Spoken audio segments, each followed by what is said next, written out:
अस्सलामुअलैकुम, बोल न्यूज़ में खुशामदीद। मैं हूँ सहर फातिमा और मैं हूँ महरुख शहरियार। हेडलाइंस आप मुलाहिजा कर चुके हैं। बुलेटिन का बाकायदा आगाज़ करेंगे। सबसे पहले आपको बताएंगे कि खैबर पख्तूनख्वा में बिजली की गैर एलानिया लोड शेडिंग पर वजीर आला भी फट पड़े। अली अमीन गंडापुर का कहना है कि वापडा हमारे सूबे के साथ ज्यादती कर रहा है। ये लोग मैंडेट चोरी करके हुकूमत में बैठे हुए हैं। वफाकी हुकूमत अपनी जिम्मेदारी पूरी नहीं कर रही। अली अमीन गंडापुर ने वफाकी हुकूमत को धमकी देते हुए कहा कि अगर नेशनल ग्रिड से बिजली कम की गई तो बिजली बंद कर दूंगा। बिल्कुल, खैबर पख्तूनख्वा में बिजली की गैर एलानिया लोड शेडिंग पर वज़ीर आला भी फट पड़े हैं। अली अमीन गंडापुर का कहना है कि वापडा हमारे सूबे के साथ ज्यादती कर रहा है। ये लोग मैंडेट चोरी करके हुकूमत में बैठे हुए हैं। वफाकी हुकूमत अपनी जिम्मेदारी पूरी नहीं कर रही। अली अमीन गंडापुर ने वफाकी हुकूमत को धमकी देते हुए कहा कि अगर नेशनल ग्रिड से बिजली कम की गई तो बिजली बंद कर दूंगा। आप किस तरह बैठे हैं और किस तरह आपको निकालना है मुझे सब पता है। खैबर पख्तूनख्वा में बिजली की गैर एलानिया लोड शेडिंग पर वजीर आला भी फट पड़े हैं।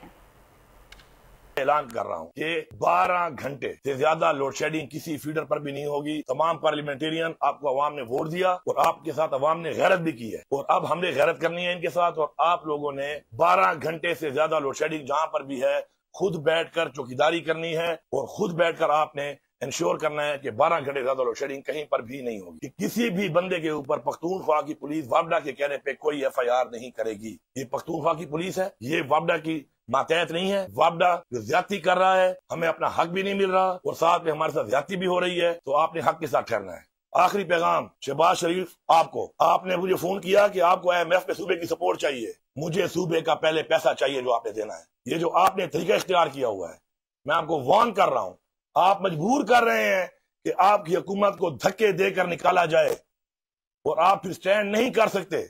मुझे आपकी कैपेसिटी का भी पता है, आपके हालात का भी पता है, आप किस तरह बैठे हैं मुझे ये भी पता है और आपको किस तरह फिर निकालना है मुझे ये भी पता है। और आपको अपडेट करें, इसी से मुतालिक कसूर से वापडा के खिलाफ शदीद एहतजाज किया जा रहा है। और साथ ही साथ आपको बताएं कि सब डिवीजन के इलाके कादिराबाद में 3 दिन से बिजली बंद है। इलाका मकीन की जानिब से कहा जा रहा है। और ईद के दिनों में शदीद गर्मी है। वापडा के सताए लोग अब सड़कों पर निकल आए हैं। पिछले 4 दिन यहाँ पर बिजली नहीं रही है। इससे पहले भी बोल न्यूज़ ने अपने नाजरीन को इस हवाले से आगाह किया था। 3 दिन से बिजली ना आने पर इलाका मकीनों ने रायवन रोड ट्रैफिक के लिए बंद कर दिया है। और ये कहा जा रहा है एहतजाजी मुजाहिरीन की जानिब से, हम किसी का नुकसान नहीं करना चाहते, हमारी बिजली बहाल की जाए। बात करेंगे सईद भट्टी, हमारे नुमाइंदे हमें ज्वाइन कर रहे हैं उनसे। सईद बताएगा कितनी देर से यह एहतजाज जारी है, इस वक्त वहाँ पे क्या सूरत हाल है, मुतालबात क्या कर रहे हैं ये लोग? सईद आप सुन सकते हैं? अपने नाज़रीन को कुछ मनाजिर भी हम दिखा रहे हैं। वापडा के ख़िलाफ़ ये एहतजाज अब शिद्दत इख्तियार करता हुआ नज़र आ रहा है। बहादुरपुरा सब डिवीज़न है, इसका इलाका है कादिराबाद। यहाँ पर पिछले 3-4 दिन से बताया जा रहा है कि बिजली बंद है।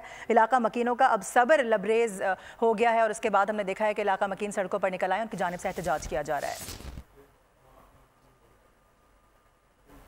और अभी अफसोसनाक खबर शामिल करेंगे। हॉक्स बे के करीब समंदर में 4 अफराद डूब गए हैं। रेस्क्यू के मुताबिक 3 लोगों को रेस्क्यू के रजाकारों ने बचा लिया है। हॉक्स बे के करीब समंदर में 4 अफराद डूब गए हैं। 3 लोगों को रेस्क्यू के रजाकारों ने बचा लिया है, जबकि एक शख्स की तलाश इस वक्त जारी है। मुतासरा खानदान का ताल्लुक शरीफाबाद आजम टाउन से बताया जा रहा है और मुतासरा खानदान के लोग पिकनिक मनाने साहिल पर आए थे। हॉक्स बे के करीब यह अफसोसनाक वाकया पेश आया है, जहाँ समंदर में 4 अफराद डूब गए हैं।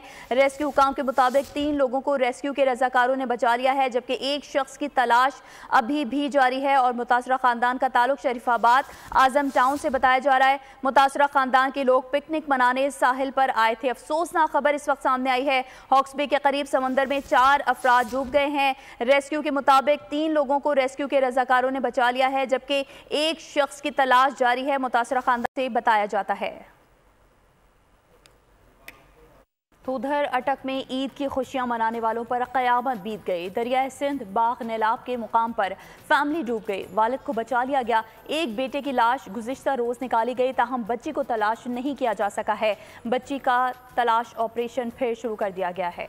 ईद की खुशियां मातम में बदल गईं। अटक में दरिया सिंध में डूबने वाली बच्ची को तलाश नहीं किया जा सका। अटक में गुज़िश्ता रोज ईद की छुट्टी मनाने फैमिली दरिया सिंध के किनारे पहुंची। बाग नेलाब के मकाम पर नहाते हुए फैमिली के 3 अफराद वालिद, बेटा और बेटी डूब गए। रेस्क्यू वर्कर्स ने वालिद को बचा लिया, तहम बेटे की लाश निकाली गई। वाक़े में एक बच्ची भी लापता हुई। बच्ची की तलाश के लिए रेस्क्यू ऑपरेशन तहल जारी है।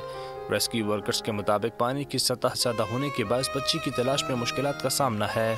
आगे बढ़ते हुए आपको बताएं कि ओकाड़ा में सख्त गर्मी के सताए हुए शहरियों ने ट्यूबवेल्स का रुख कर लिया है। शहरियों का कहना है कि ईद कुर्बा पर गर्मी बढ़ गई है और इसी वजह से ट्यूबवेल पर हम ईद की खुशियां दोबाला कर रहे हैं और एंजॉय कर रहे हैं। इसी हवाले से बात करेंगे, हमारे नुमाइंदे राव नदीम हमें ज्वाइन कर रहे हैं। राव नदीम, बताएगा क्या सूरत हाल है वहाँ पर?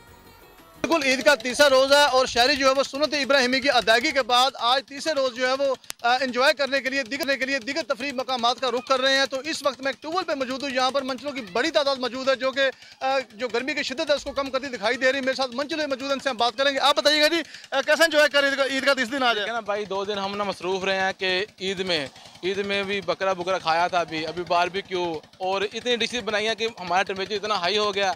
हमने सोचा जो आज ना दोस्तों के साथ मिलते हैं, बाहर जाके एंजॉय करते हैं, इसलिए हम सब दोस्तों के साथ मिलके ट्यूबवेल पे आ गए हैं। अब हमारा बच्चा, छोटा बच्चा भी साथ, मेरा भाई, सब हम दोस्त सभी हैं जी। जैसा कि आपने शहरी की बात सुनी, काफ़ी खुश दिखाई दे रहे हैं। ईद का दिन है और पहले 2 दिन ये काफ़ी मसरूफ़ दिखाई दिए हैं। सुन्नत इब्राहिमी के हवाले से आप ये बता रहे हैं कि हमने गोश्त इतना खा लिया है कि उसका जो टेम्परेचर था और बढ़ चुका है, क्योंकि गुज़श्ता कई दिनों से ज़िला ओकाड़ा जो है वो सख्त गर्मी की लपेट में है। टेम्परेचर 47.8 तक जा रहा है और जिसके बायस बुरा हाल था। लेकिन आज जो है ईद का तीसरा रोज़ है, कुदरत की जान से कोई हल्की ठंडी हवाएं चल रही हैं दीगर इलाकों में और कहीं कहीं हल्की बूंदाबांदी का भी इम्कान है। लेकिन शहरी ईद का तीसरा दिन अच्छे से एंजॉय कर रहे हैं और नहा कर डुबकियां लगाकर अपनी गर्मी का जो टेम्परेचर है उसको कम करते दिखाई दे रहे हैं जी। ठीक है राव नदीम, आपका बहुत शुक्रिया। तो दूसरी जानब ईद के तीसरे रोज़ भी सुन्नत इब्राहिमी की पैरवी जारी है, जबकि बड़ी ईद के तीसरे रोज़ के लिए शहरियों के बड़े प्लान्स भी तैयार कर लिए गए हैं। कहीं बारबेक्यू पार्टीज शाम का लुत्फ दोबाला करेंगी तो कहीं बच्चे मौज मस्ती से ईद को मजीद यादगार बनाएंगे। ये रिपोर्ट देखते हैं।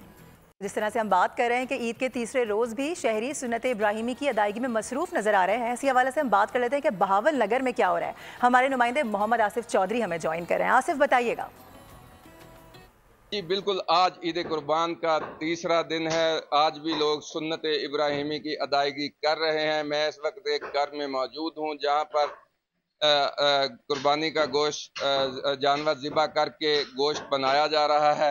आइए उस शहरी से बात करते हैं कि उसका इस हवाले से क्या कहना है। जी, जैसे कि सर ने कहा कि आज ईद कुर्बानी का तीसरा दिन है।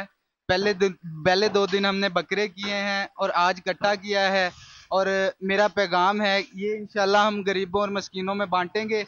और मेरा लोगों को भी ये पैगाम है कि गोश्त फ्रिजों में रखने की जगह गरीबों और मस्कीनों में बांटें ताकि वो भी अच्छा खाना खा सकें।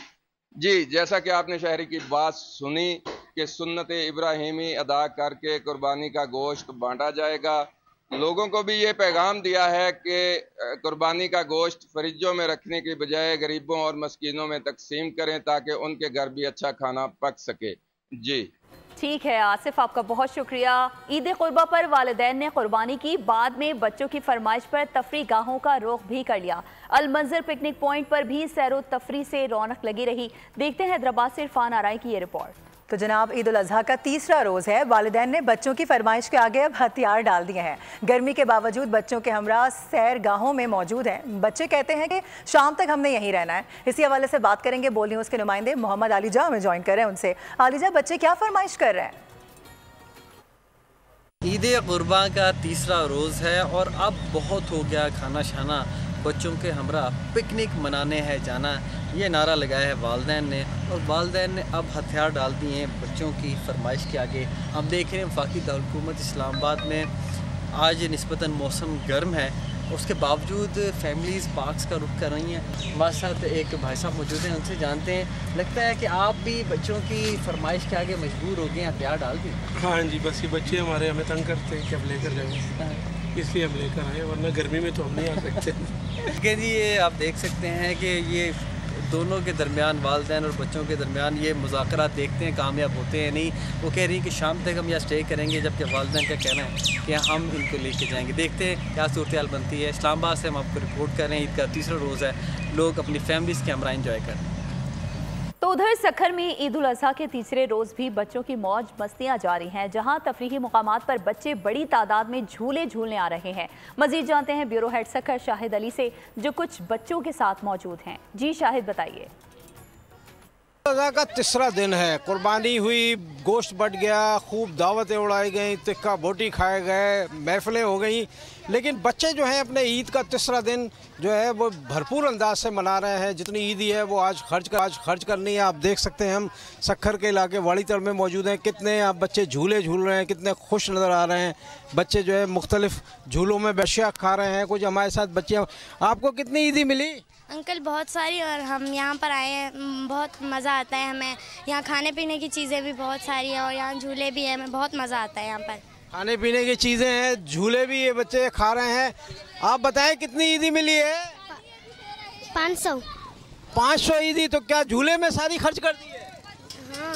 बच्चे जो है आज पूरी मौज मस्ती के मूड में। हालांकि गर्मी भी शदीद है, उसके बावजूद बच्चों का जोश जज्बा आप देख सकते हैं कि वो अपने तफरीही मुकामात पर दौड़ दौड़ कर आ रहे हैं और अपनी ईदी उड़ा रहे हैं। जी, हमारे नुमाइंदे हमें अपडेट कर रहे थे, बहुत शुक्रिया आपका। आगे बढ़ेंगे। ईद हो या कोई और त्यौहार, फ्रंटियर कोर के जवान घरों से दूर संगलाक पहाड़ों पर हम वक्त चौकस रहते हैं। नीरबाला की बुलंदोबाला चोटियों पर फ्रंटियर कोर के जवान ईद के दिन भी अपनी ड्यूटी में मसरूफ नजर आ रहे हैं। इसी पर आपको ये रिपोर्ट दिखाते हैं। ईद कुर्बान के तीसरे रोज भी लाहौर में आलाइशों को ठिकाने लगाने के लिए सफाई ऑपरेशन बिला तातुल जारी है।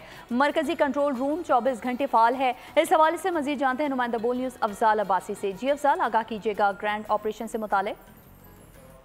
बिल्कुल, ईद उल अज़हा का तीसरा रोज़ है और लाहौर वेस्ट मैनेजमेंट कंपनी की जानिब से जो है वो लाइशें ठिकाने लगाने का काम जारी है। अभी तक जो कंपनी की जानिब से फिगर्स सामने आए हैं उसके मुताबिक 46,000 टन जो लाइशें हैं उनको ठिकाने लगाया जा चुका है। इस वक्त हम लाहौर वेस्ट मैनेजमेंट कंपनी के मरकज़ी मॉनिटरिंग सेल में मौजूद हैं, जहाँ से इस सारे ऑपरेशन को मॉनिटर किया जा रहा है। और इस ऑपरेशन की जो मॉनिटरिंग हेड कर रहे हैं शोएब डार साहब, वो हमारे साथ मौजूद हैं। डार साहब, थोड़ा एक्सप्लेन कीजिएगा व्यूअर्स को कि ये मैपिंग कैसे की गई है और कैसे ये सिस्टम वर्क कर है।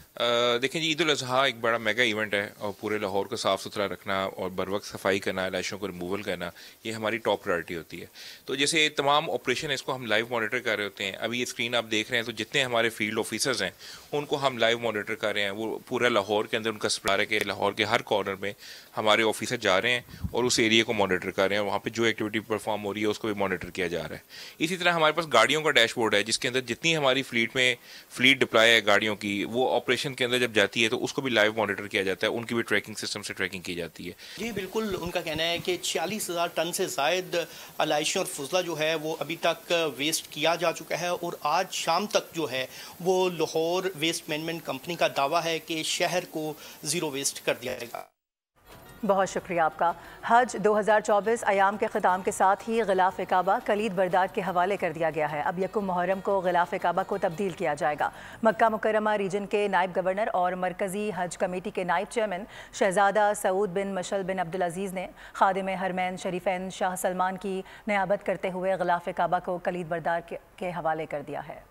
आगे बढ़ें और आपको बताएं कि लंडी कोतल में सहाफ़ी खलील जिब्रान के कत्ल के खिलाफ पाक अफगान शाहरा पर लाश के हमरा सहाफ़ी बरादरी, सियासी और समाजी कारकुनान का एहतजाज जारी है। इस वक्त हमारे नुमाइंदा बोल न्यूज़ शाहरहमान शिनवारी वहाँ मौजूद हैं। मज़ीद तफसीलात उनसे जानते हैं। जी बताइए, क्या कहना है मुजाहिरीन का?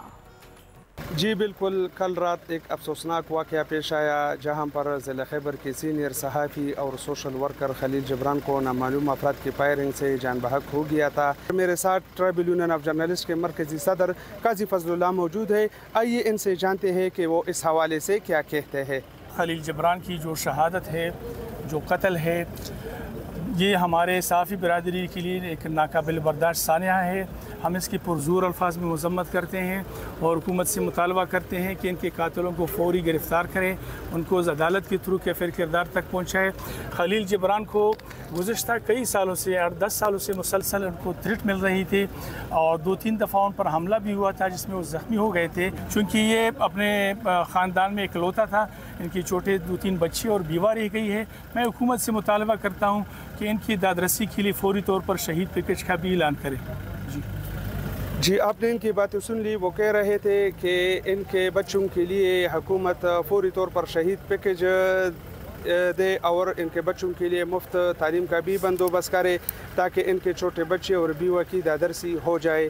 ठीक है, बहुत शुक्रिया आपका। आपको बताएं कि फैसलाबाद में मशरूब साज कंपनी के ट्रक ने हादसा कर दिया। लोगों ने एहतजाज करते हुए ट्रक को लूट कर खाली कर दिया। ये वाकया खुड़ियावाला के करीब पेश आया, जहां मशरूब साज कंपनी के ट्रक ने बाइक वाले को टक्कर मार दी, जिसके नतीजे में वो शदीद जख्मी हो गया। हादसे के बाद ट्रक का ड्राइवर मौके से फरार हो गया।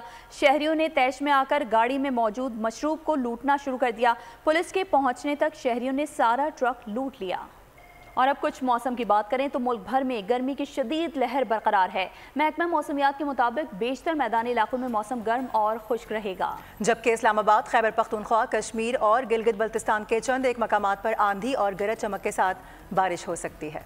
आगे बढ़ेंगे, आपको बताएं कि इस्राईली वज़ीर आज़म ने अपने हामी यूरोपीय ममालिक और अमरीका से कहा है कि हमें हथियार दो ताकि हम इस मामले को एक ही बार हमेशा के लिए ख़त्म कर दें। इसराइली बमबारी का सिलसिला जारी है। ईद उल अज़हा के तीसरे रोज़ इसराइली फ़ौज ने नसीरात में कायम पनाह गुज़ीन कैंप पर बमबारी की, जिसके नतीजे में मज़ीद 17 फ़लस्तीनी शहीद हो गए। रूसी सदर का 24 साल बाद शुमाली कोरिया का दौरा। दोनों रहनुमाओं के दरमियान मुलाकात में तिजारत का मुतबादिल मैकेनिज़्म तैयार करने पर गौर हुआ, जो मगरिब के कंट्रोल में नहीं होगा। दोनों ममालिक ने मुश्तरका तौर पर गैर कानूनी यकतरफा पाबंदियों के खिलाफ मुज़ाहिमत करने का अज़म किया। और अब आपको ये बताएं कि अमेरिका को धमकाने और दबाव में लेने के लिए भारतीय कोशिश नाकाम बना दी गई। सिख रहनुमा को कत्ल की साजिश में गिरफ्तार रॉ ऑफिसर निखिल गुप्ता को चेक रिपब्लिक से अमेरिका के हवाले कर दिया गया है। निखिल गुप्ता को गुरपतवंत सिंह पनन के कत्ल में मुलविस होने के इल्जाम में अमेरिका के हवाले किया जा रहा है, जिसकी वीडियो सोशल मीडिया पर वायरल हो गई। तो उधर इटली में गैर कानूनी तरीके से दाखिल होने की कोशिश करने वाले तारकीन वतन की 2 कश्तियों को हादसा पेश आया, जिसके नतीजे में 17 अफराद हलाक जबकि 60 से ज़ायद लापता हो गए।